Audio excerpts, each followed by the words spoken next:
The inflatable Tyrannosaurus rex appeared in Marcus Reynolds' front yard on a Tuesday. By Friday, there were 17 dinosaurs of various species, sizes, and degrees of scientific accuracy sprawled across his lawn, their plastic bodies gleaming under the spring sunshine.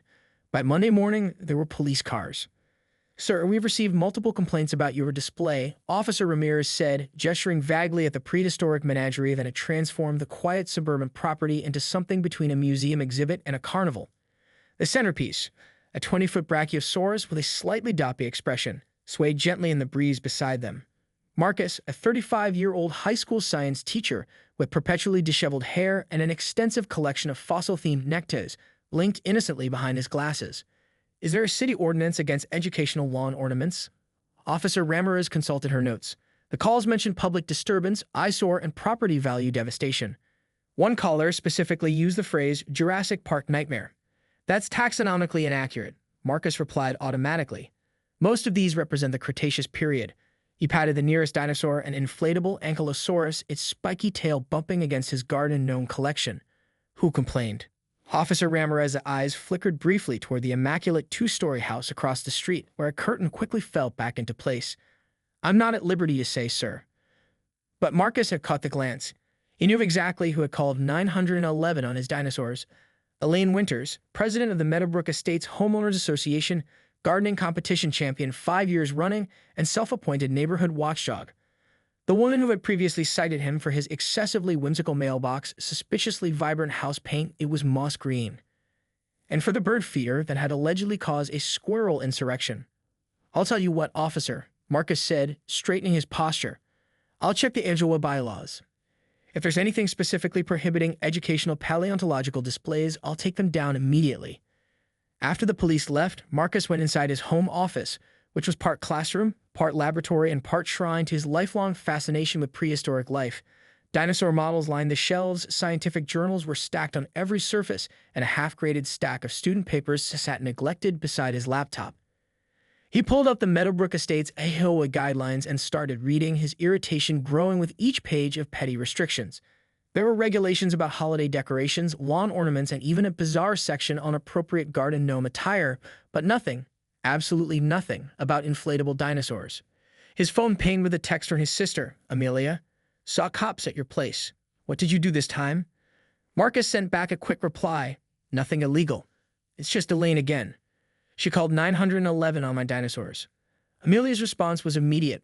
"The lawn ones? OMG, what are you going to do?" Marcus stared out his window at his colorful prehistoric display. Across the street, you could see Elaine in her pristine garden, pruning roses with military precision while occasionally shooting venomous glances at his yard. A slow smile spread across his face as an idea took form, an idea equal parts petty, educational, and potentially glorious. "I'm going to fight science with science," he typed back to his sister. "If she thinks a few inflatable dinosaurs are bad, wait until she meets some real paleontologists." He opened his contacts list and scrolled to Dr. Helena Martinez, his former professor and mentor, now the head paleontologist at the Natural History Museum. She owed him a favor after he arranged for his entire student body to fund her dig site last summer. As he hit call, Marcus looked out at his inflatable menagerie and whispered, "This, my prehistoric friends, is just the beginning of your invasion." Dr. Helena Martinez arrived at Marcus's house on Saturday morning driving a mud-splattered van with the Natural History Museum's logo emblazoned on its side. The vehicle's appearance alone was enough to make Elaine Winters pause her meticulous hedge trimming across the street, her pruning shears suspended mid-snip.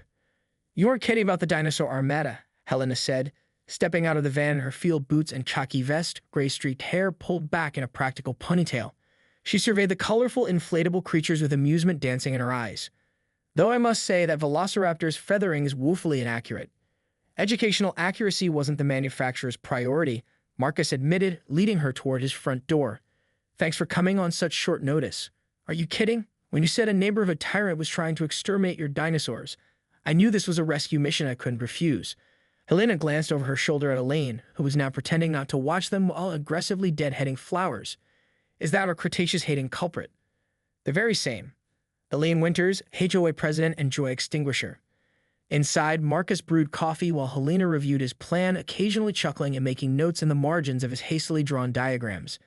After their third cup, they stepped back outside to find Elaine had vanished, but not before leaving a folded paper tucked under one of the inflatable dinosaur's feet, an official HOA warning notice citing excessive whimsy and disruption of neighborhood aesthetic harmony. Helena read it and snorted. Excessive whimsy? I've never seen that in a city code. That's because it doesn't exist, Marcus said, crumpling the notice. I checked all the bylaws. There's nothing prohibiting inflatable dinosaurs. Then let's proceed with Operation Paleontological Preservation. Helena pulled out her phone and made several calls, speaking in excited scientific shorthand that Marcus hadn't heard since his university days. By Sunday afternoon, the quiet suburban street had transformed. 3 more vans from the Natural History Museum had arrived, disgorging a team of enthusiastic paleontologists, graduate students, and museum educators. They set up professional information stands between the inflatables, complete with real fossil displays, interactive exhibits on excavation techniques, and detailed taxonomic charts correcting the anatomical inaccuracies of Marcus's inflatable collection. Children from around the neighborhood began to appear, drawn by the impromptu dinosaur festival. Parents followed, initially cautious but quickly engaged by the scientists' infectious enthusiasm. Museum staff handed out educational pamphlets, led fossil identification workshops on Marcus's driveway, and helped kids make plaster casts of replica dinosaur footprints in small sandboxes they'd set up on the lawn. Marcus watched in delight as his yard became a vibrant community science center. He caught sight of Elaine peering through her blinds, phone clutched in her hand, presumably calling everyone from the city council to the National Guard. Your neighbor looks like she's about to have an aneurysm, Helena murmured, coming to stand beside him with a clipboard of visitor sign-ups for the museum's junior paleontologist program. I know, Marcus said, unable to suppress a grin. But look at how many people are here learning. Mrs. Peterson from down the block just told me she never knew her grandson was interested in science until today. Their conversation was interrupted by the arrival of a sleek silver sedan. A woman in an impeccable pantsuit emerged, her expression all business as she surveyed the scene. That's Barbara Chen, Marcus whispered to Helena, vice president of the HOA and Elaine's right hand. They watched as Barbara navigated through the crowd, dodging excited children and stopping occasionally to examine the museum's displays. To Marcus's surprise, she spent several minutes engaged in what appeared to be a genuine conversation with one of the graduate students about the Mesozoic era. When Barbara finally approached them, her face was carefully neutral. Mr. Reynolds, she said with a nod, this is quite the event you've organized. Just doing my part for science education, Marcus replied, bracing for another citation. But Barbara surprised him. My son is in your 3rd period biology class, she said. He hasn't stopped talking about dinosaurs for weeks. I assume this is your influence. Before Marcus could respond, Elaine Winters herself appeared, marching across the street with such determination that neighbors actually stepped aside to clear her path. Her perfectly coiffed hair seemed to vibrate with indignation. Warbrick, she snapped. I thought we agreed this violation required immediate action. Barbara looked from Elaine to the joyful scene of learning around them, then to her own son who was eagerly examining a real fossilized dinosaur tooth under a paleontologist's supervision. Actually, Elaine, Barbara said slowly, I've been reviewing the bylaws and there's something interesting I think we should discuss. As the 2 women moved away for a heated conversation, Helena nudged Marcus. I think you just found an ally in the enemy camp. Marcus watched as Barbara stood her ground against Elaine's increasingly animated gestures. Maybe, he said cautiously, but something tells me Elaine isn't going to surrender her territory without a fight. And as if on cue, Elaine pulled out her phone and began dialing, her eyes locked on Marcus with the predatory focus of a velociraptor who'd just spotted its next meal. Monday morning brought rain and reinforcements. The downpour didn't dampen the spirits of the inflatable dinosaurs, which gleamed with renewed vibrancy as water slid off their synthetic hides. It also didn't deter Elaine, who stood beneath a large black umbrella on the sidewalk, flanked by a man in an expensive suit and another in a city uniform. Marcus watched from his living room window, nursing his coffee in a growing sense of dread. She's brought the cavalry, he told Helena, who had stayed the night in his guest room after they'd spent hours preparing for what she called the extinction event. Code inspector on the right, Helena observed. The suit is probably her lawyer. Predictable strategy when you can't win with rules, make new ones. Outside, the small group huddled in conversation, occasionally pointing at Marcus's prehistoric menagerie. The code inspector took photos and made notes on a tablet protected from the rain by a plastic cover. Time to deploy our countermeasures, Helena said, pulling out her phone. Within 20 minutes, a convoy arrived, 2 more museum vans, a truck from the local university's geology department, and most surprisingly, a sleek news van from Channel 8. You called the media? Marcus asked, alarmed and impressed. Helena winked. I have a friend who produces their science in the community segments. I may have mentioned that the city was attempting to shut down an educational outreach initiative supported by the museum. A reporter in a bright yellow raincoat emerged from the news van with a cameraman close behind.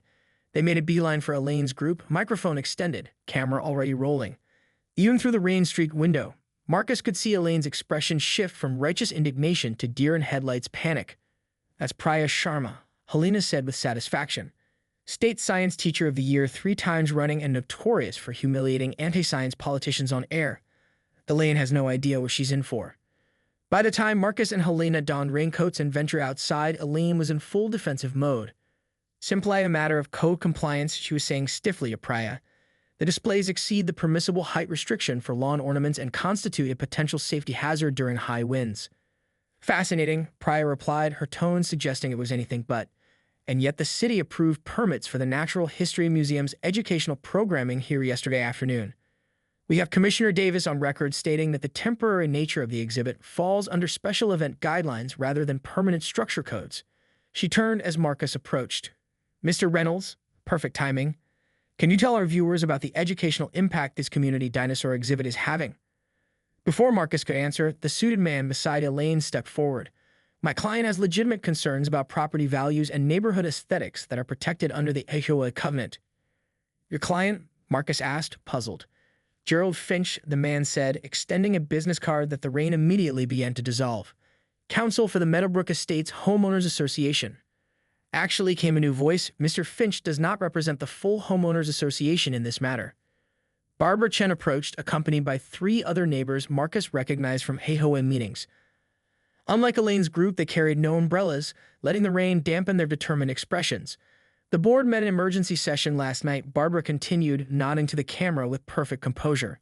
"We voted 4-1 to amend our bylaws to explicitly permit educational displays provided they meet safety standards, which the museum's engineers have certified these do." She handed a document to the code inspector. "We've also voted to establish an annual Science in the Community weekend inspired by Mr. Reynolds' initiative." The code inspector reviewed the papers, looked at his tablet, and shrugged. "Everything appears to be in order. No code violations here." He nodded to Marcus. "Have a good day, sir." With that, he turned and walked back to his city vehicle. Elaine's face contorted through several expressions before settling on outraged disbelief. "Barbara, this is completely out of order. The bylaws can't be amended without a full community review period." "Actually," said one of the neighbors with Barbara, a retired attorney whom Marcus knew only as Mr. Gonzalez, Section 12, Paragraph 3 of our charter allows for emergency amendments in cases where community educational or cultural benefit can be demonstrated. The museum's involvement satisfies that criterion." The cameraman zoomed in on Elaine's face, capturing her speechless fury in high definition. "Would anyone from the museum like to comment on the educational significance of bringing paleontology directly to communities?" Priya asked, turning to Helena. As Helena launched into an eloquent explanation of accessible science education, Elaine grabbed Gerald Finch's arm and pulled him away from the cameras, whispering furiously. Marcus caught fragments, not finished, and property line survey. The impromptu interview continued, drawing a small crowd despite the rain. Several parents had brought their children back equipped with raincoats and unbridled enthusiasm. The museum staff quickly adapted, setting up tents and moving some exhibits to Marcus's covered porch. "This isn't over," Elaine hissed as she passed Marcus on her way back to her house. "I've lived in this neighborhood for 27 years. I know the things about these properties that you couldn't imagine." Before Marcus could respond, a cheer erupted from the growing crowd. A large delivery truck had arrived and workers were unloading what appeared to be the skeleton of a juvenile T-Rex. A museum replica, but impressive nonetheless. "We're setting it up in the side yard," Helena explained, grinning. The museum director loved the publicity angle so much he approved an expanded exhibit. As the rain began to ease, revealing patches of blue sky, Marcus felt a moment of triumph. But watching Elaine storm into her house, phone already pressed to her ear, he knew the prehistoric skirmish was evolving into something bigger. "She's plotting something," he murmured to Helena. "Of course she is," Helena replied cheerfully. "Adaptation is fundamental to survival. But remember," she gestured to the community that had rallied around them, "in evolutionary terms, we've just demonstrated superior fitness for this environment." Marcus smiled, but couldn't shake the feeling that, like the dinosaurs themselves, his victory might be facing an extinction-level event he hadn't yet identified. And judging by the determined set of Elaine's shoulders as she retreated, the meteor was already on its way. By Wednesday, the dinosaur showdown, as the local paper had dubbed it, had transformed from neighborhood dispute to community phenomenon. The museum's temporary exhibit had expanded across Marcus' entire property, with carefully positioned displays, educational stations, and a rotating schedule of paleontologists giving mini lectures on his front porch. Attendance had swelled beyond all expectations, with school buses now arriving from neighboring towns. Marcus had taken a personal day from teaching to help manage the chaos, alternating between pride and the scientific enthusiasm he'd sparked and anxiety about the cracks appearing in his driveway from the unexpected foot traffic. "We may need to rethink the placement of the Triceratops skull cast," Helena told him as they carried cups of coffee to a group of volunteers. "It's creating a bottleneck by the hydrangeas." "The hydrangeas are the least of my problems," Marcus replied, nodding toward Elaine's house. A team of workers in matching uniforms had arrived early that morning and were now busy taking measurements around her property. "She's been suspiciously quiet for nearly 48 hours. Helena squinted at the activity across the street. "Landscapers?" "No," Marcus frowned. "I think they're surveyors." His suspicion was confirmed when Barbara Chen appeared at his elbow, looking uncharacteristically concerned. "Marcus, we might have a situation," she said quietly, drawing him away from the crowds. Elaine ordered a professional survey of the neighborhood property lines. "They've been at it since dawn." "Why would she?" Marcus began, then stopped as realization dawned. "She thinks my display encroaches on someone else's property." Barbara nodded grimly. "The property lines in Meadowbrook Estates haven't been formally surveyed since the development was built in the 1970s. Everyone's been operating on good faith and the old plat maps."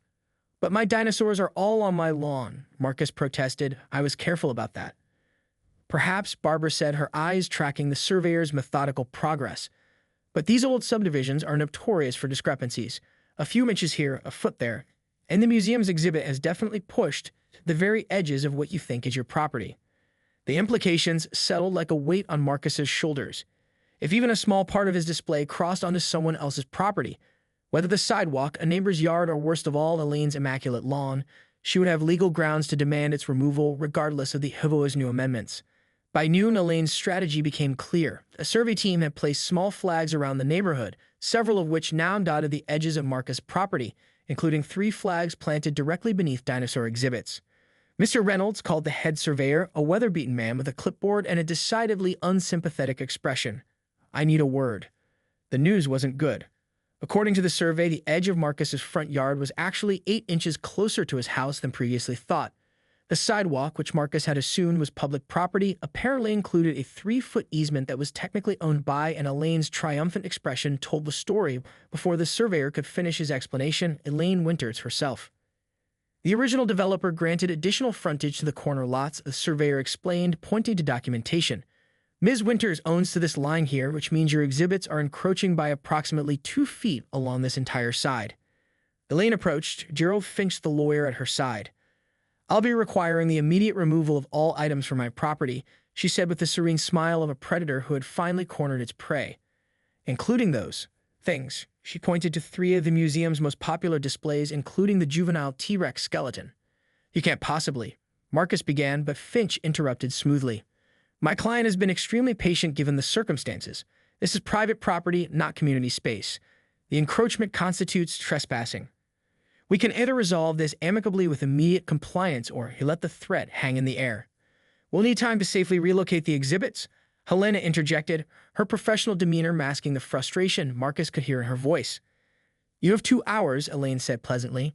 "After that, I'll be forced to contact the authorities regarding the illegal occupation of my property." As she walked away, Barbara touched Marcus' arm sympathetically. "I'm sorry. Even the HOA can't override private property boundaries." The move at the impromptu dinosaur park deflated as quickly as if someone had taken scissors to the inflatables. Museum staff began the delicate process of relocating the most valuable exhibits, while disappointed visitors watched the dinosaur kingdom contract before their eyes. Marcus sat on his front steps, watching the dismantling of his vision. Helena joined him, her expression thoughtful rather than defeated. "You know what's interesting about this?" she said after a moment of silence. "That Elaine probably spent thousands on an emergency property survey just to spite my dinosaurs." Marcus replied bitterly. "No," Helena said, her eyes following Elaine as she supervised the removal of exhibits from her 3 feet of land. "It's that she's so focused on the boundary that she hasn't considered what we might do with the property we definitely do own." Marcus looked at her questioningly. "In paleontology," Helena continued, "when you can't dig where you initially planned, you don't give up. You adapt. You find another site." She pulled out her phone and began scrolling through contacts. "And sometimes you go deeper." "What are you thinking?" Marcus asked, a glimmer of hope returning. Helena's smile grew sly. Elaine may own those 3 feet of frontage, but property rights only extend so far up and so far down. She pointed to Marcus's backyard, which remained untouched by the survey controversy. And I happen to know the perfect paleontologist who specializes in creating replica dig sites for educational purposes. As understanding dawned on Marcus's face, Helena was already dialing. Dr. Ramirez, it's Helena. How quickly can you bring your ground-penetrating radar to a suburban backyard?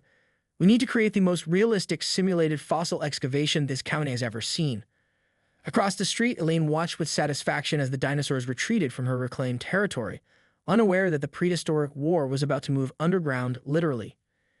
You know, this will drive her absolutely crazy, Marcus said, his spirits lifting as he caught the vision of what Helena was planning.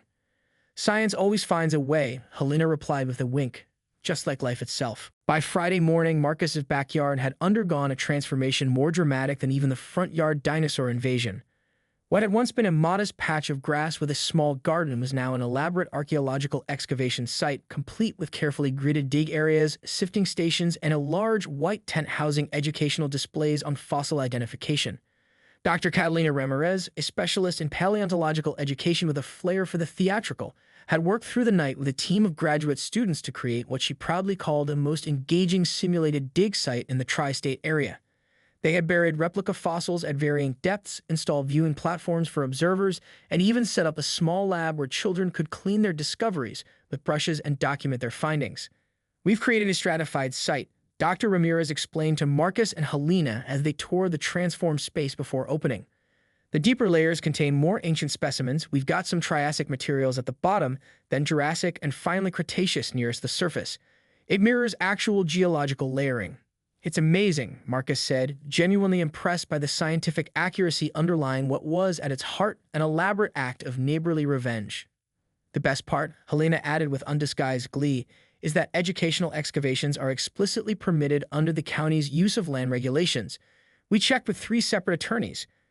And Dr. Ramirez said, lowering her voice conspiratorially, we've added a special feature I think you'll appreciate. She led them to the back corner of the yard, nearest to the property line shared with Elaine's pristine garden. We've placed some of our largest and most impressive specimens just here. When they're discovered, we'll need to bring in some rather noisy equipment to properly extract and preserve them. The scientists shared a moment of not entirely professional satisfaction before being interrupted by the arrival of the first school bus of excited children. The excavation site opened to the public with immediate success, the interactive nature of the experience proving even more popular than the front yard display had been. By mid-afternoon, the backyard was filled with amateur paleontologists of all ages, carefully brushing dirt from replica fossils and proudly displaying their finds. Museum staff moved through the crowd, providing context and educational guidance, while a local food truck parked on the street did brisk business serving dino dogs and pterodactyl pretzels. Channel 8 returned for a follow-up story, with Priya Sharma broadcasting live from the center of the excavation site. What began as a neighborhood dispute has evolved into something truly extraordinary, she reported, gesturing to the enthusiastic diggers behind her. The Natural History Museum has transformed this backyard into an educational experience that's drawing visitors from across the state. Museum officials report that interest in their paleontology programs has increased by over 200% since this community initiative began. Marcus stood at the edge of his property, watching the joyful chaos with a mixture of pride and trepidation. Across 2 fences, he could see Elaine in her garden staring at the activity with an expression that could have curdled milk. She had spent the morning on her phone, presumably trying to find another legal angle to shut down the new exhibit, but so far had been unsuccessful. You know, Barbara Chen said, appearing beside him with a small dinosaur replica in her hand, my son said this was the best science lesson he's ever had. His whole class came this morning. I'm glad, Marcus replied, genuinely touched. That's really what this was supposed to be about, before it became whatever this is. He gestured vaguely to the elaborate production his simple inflatable dinosaurs had spawned. Barbara followed his gaze to where Elaine was now angrily pruning her roses. Some people resist change more than others. Elaine has been the neighborhood's self-appointed guardian for a long time. She paused, considering. But maybe what she needs isn't defeat. Maybe she needs inclusion. Inclusion? She called the police on my lawn decorations and then tried to have them forcibly removed when that didn't work, Marcus said incredulously. True, Barbara acknowledged, but look at what you've created here. Community gathering place where people are learning and connecting. Maybe Elaine needs to be part of something like that instead of always standing apart and judging. Before Marcus could respond, Dr. Ramirez's voice rang out across the yard. Ladies and gentlemen, we have a major discovery in Sector 7. Everyone gather around. Sector 7, Marcus noted with a mixture of anticipation and dread, was precisely the area next to Elaine's property line where they had buried the largest specimens. A crowd quickly formed around a roped-off area where two excited teenagers were carefully working with brushes around what appeared to be the emerging skull of a massive dinosaur. Dr. Ramirez supervised closely, her enthusiasm infectious as she explained the significance of the find. This appears to be a complete Allosaurus fragilis specimen, she announced to gasps from the crowd. Due to its size and position, we'll need to bring in specialized equipment for proper extraction. On cue, a museum technician arrived with what looked suspiciously like a modified jackhammer, its motor revving with a noise that carried clearly across property lines. Marcus winced, suddenly feeling the petty reality of what they were doing. While the educational value was genuine, he couldn't deny that the positioning and timing of this discovery had been deliberately designed to annoy Elaine. "I'll be right back," he told Barbara, making the decision. Steeling himself, he walked around the block to Elaine's front door and rang the bell. The door opened to reveal Elaine's thunderous expression. "Mr. Reynolds," she said icily, "have you come to gloat about your new archaeological atrocity?" "Actually," Marcus said, choosing his words carefully, "I've come to invite you to participate." Elaine's eyebrows shot up in genuine surprise. "Dr. Martinez mentioned that you have a background in educational administration," Marcus continued, having learned this detail from Barbara earlier. "We could use someone with your organizational skills to help manage the flow of visitors." And he took a deep breath. "I thought you might like to be part of something that's bringing so much joy to the neighborhood." For a moment, Elaine's carefully maintained facade cracked, revealing something unexpected. Loneliness, perhaps, or wistfulness. But it vanished so quickly, Marcus thought he might have imagined it. "I have no interest in your dinosaur circus," she said stiffly. "Some of us prefer peace and order to chaos and noise." As if on cue, the jackhammer-like device roared to life in Marcus's backyard, followed by cheers from the crowd. Elaine's face hardened. "Is that the best you could do? Bring in."